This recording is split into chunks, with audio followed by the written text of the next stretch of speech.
Opération porte ouverte au Real Madrid, les amis. Salut à tous, j'espère que vous êtes en forme où que vous soyez. Et bienvenue comme d'habitude à la maison dans mon petit bureau pour ce point média. 2 modules aujourd'hui au programme sur l'ensemble des plateformes et en podcast. Le module Barça, ça y est, on connaîtrait le nom du remplaçant d'Ousmane Dembélé si le Français venait à quitter le club catalan. En attendant, on est sur le module Real Madrid avec donc cette direction sortie à la une. Les principaux visages, on nous annonce que près d'un tiers de l'effectif du Real Madrid pourrait prendre la direction de la sortie. Juste avant d'ouvrir ces pages internationales, je voulais vous annoncer ça. Regardez ce qui nous attend en ce vendredi. Un vendredi XXL. Je vous ai posé une question sur les réseaux sociaux quant à savoir avec un sondage quel match vous aviez envie de voir commenter ensemble. Il y a 2 matchs vraiment énormes ce vendredi avec le Cameroun face à l'Algérie et l'Égypte face au Sénégal, la revanche de la finale de la dernière Coupe d'Afrique des Nations. Eh bien, écoutez bien, le sondage a donné un 50-50. Du coup, la décision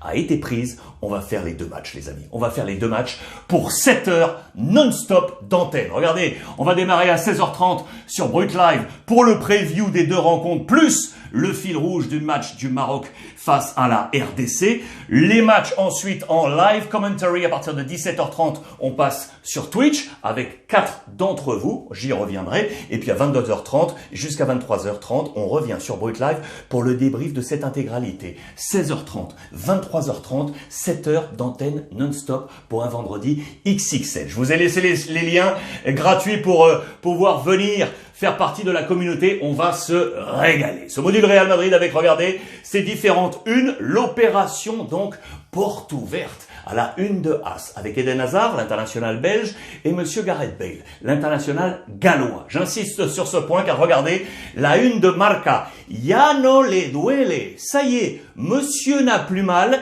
il a retrouvé le sourire. Vous savez qu'il était absent des dernières séances et des derniers matchs du Real Madrid, notamment le Classico, il était sorti du groupe. On disait qu'il avait de nouveau mal au dos. Et là, comme par magie, le Gallois, tout va bien, il s'envole, il rejoint sa sélection galloise et comme une habitude, maintenant le Real Madrid ne va rien dire et va laisser filer puisqu'au terme de cette saison, vous le savez, fin de contrat, Gareth Bale va prendre la porte de la sortie. C'est là-dessus qu'on va aujourd'hui s'attarder sur cette opération salida. Vous le voyez dans les colonnes du quotidien espagnol AS avec ces mêmes visages, Eden Hazard, Gareth Bale, plus Jovic, le Serbe, on va y revenir, un tiers donc du groupe de Carlo Ancelotti à la porte ouverte à l'été prochain. Le capitaine Marcelo, je vous le rappelle, qui est en fin de saison, Gareth Bale ou encore Isco, ces 3 hommes, fin de contrat au 30 juin prochain. Plus Vallejo, Ceballos, Hazard, Jovic, Mariano, ils sont les candidats au départ. Ça nous fait donc 1, 2, 3, 4,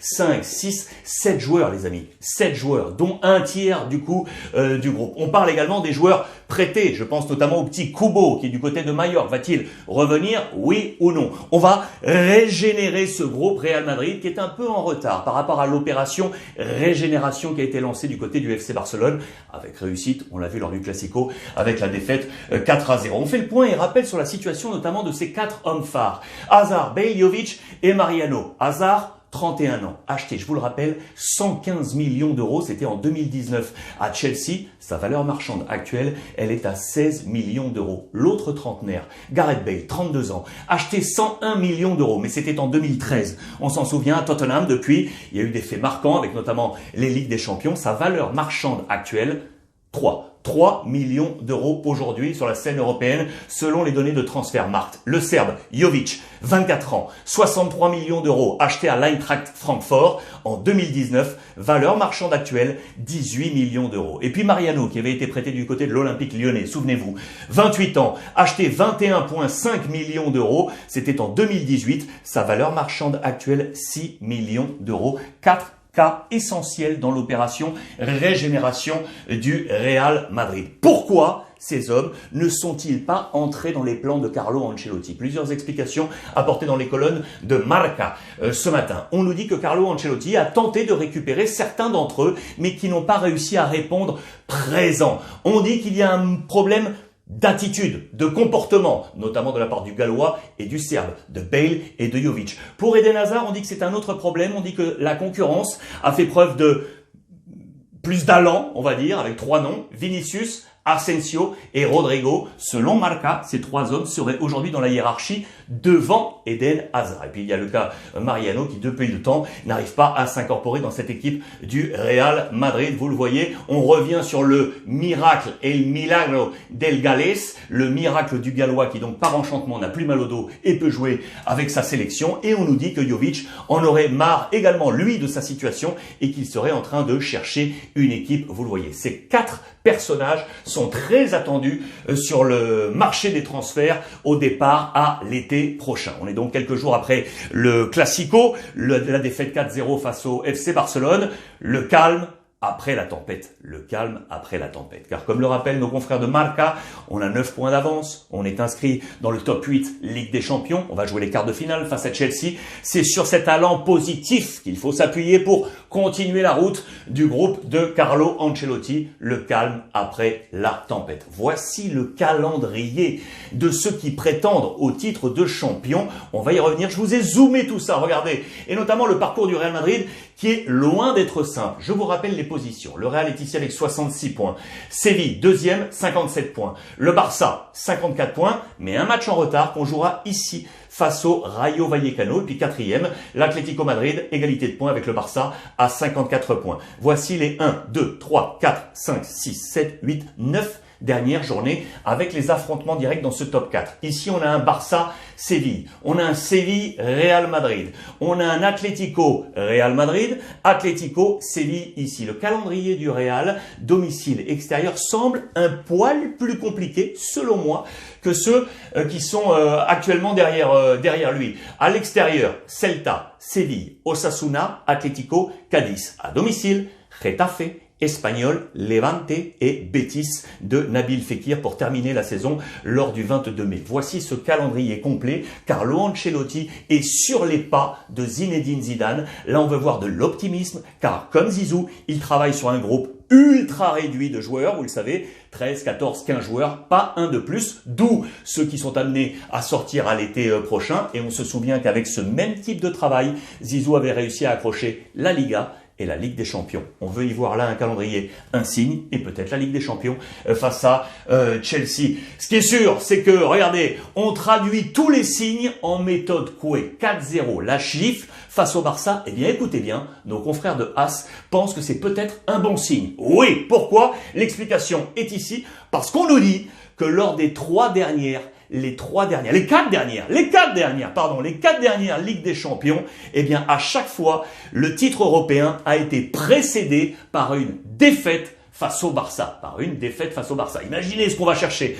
Défaite ici, 4-3 à domicile 2014. Défaite 4-0 en 2015 face au Barça. Défaite en 2017, 3-2 à domicile. Et défaite ici, 3-0 à domicile. À chaque fois, ces échecs à domicile qui ont précédé 4 titre de Ligue des Champions. Et si c'était de nouveau le cas avec cet échec 4-0, nos confrères de AS seraient vraiment en version Madame Soleil. C'est une affaire à suivre, mais c'était aujourd'hui dans les colonnes des quotidiens espagnols. On a fait une résonance également, vous le savez, à ce petit mot qu'aurait échangé Kylian Mbappé lors du rassemblement équipe de France avec son copain Paul Pogba. J'en ai assez, ça a été rapporté par le quotidien Marca, vous l'avez vu sur l'ensemble de la toile digitale. Du coup, cela ne fait que donner un peu plus de relief à l'éventualité de voir Kylian Mbappé répondre à l'offre du Real Madrid. J'en aurai assez de la situation, entre guillemets, du Paris Saint-Germain et de sa situation actuelle. Voilà, ça c'était dans les colonnes de Marca. Le petit bonbon du jour, côté Real Madrid, il est ici. Je vais vous parler de Eduardo Camavinga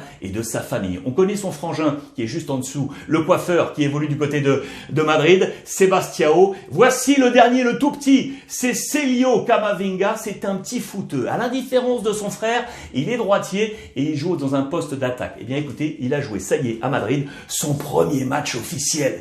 Il joue sous les couleurs, je cherchais, voilà, du club de Dux International à Madrid. Il a joué avec les pré-benjamins. On parle de football 7. Ok, c'était vendredi dernier. Son prénom, Celio, je vous le rappelle, il était titulaire. Il avait le brassard de capitaine. Il s'est imposé 4-1 et ce, devant les yeux de ses parents, de son frangin Eduardo Camavinga et de son frangin Sebastião qui était également là. Il a 5 piges. 5 ans, le petit Celio Camavinga, peut-être remettre sur les traces de son frère à Madrid. Voilà, ça c'était le bonus aujourd'hui de ce module spécial Real Madrid. On se retrouve ce soir 19h pour parler ballon. Vous le savez, on est en train de constituer le 11 type Ligue des Champions sur les 8 équipes qualifiées pour les quarts de finale. Rendez-vous ce soir. Hier, on a élu le meilleur gardien. C'est tombé sur, bien évidemment, monsieur Edouard Mendy de Chelsea. Aujourd'hui, on va parler des charnières centrales. 19h, Brut Live. Je vous attends de pied ferme à suivre le module Barça. Je vous embrasse et profitez des vôtres.